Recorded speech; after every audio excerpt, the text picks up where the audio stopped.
في المباراتين الأولى والثانية أمام ليبيا وإثيوبيا. ركلة الجزاء وأيمن محيوس.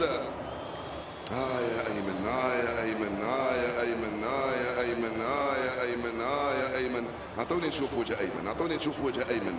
يا أيمن، أيمن محيوس من أمام الحارس شارل فولي. محيوس، فولي، محيوس، فولي، محيوس، محيوس، محيوس، محيوس، محيوس، وجول، جول، جول.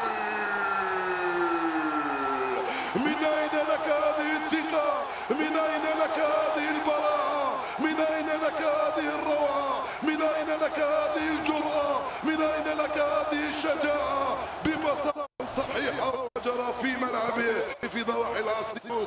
هدف أول يسجل للمنتخب الجزائري في الدقيقة الخامسة 3، وكان الحكم موريتاني. ابتسمت لنا عندما فزنا بكأس أفريقيا 2090 في القاهرة وفي مصر العظيمة، وهو يبتسم لنا بعد هذا الهدف من محيوس بهذه الروعة وبهذه الدقة وبهذا الجمال. خلى الحارس واقف يتفرج.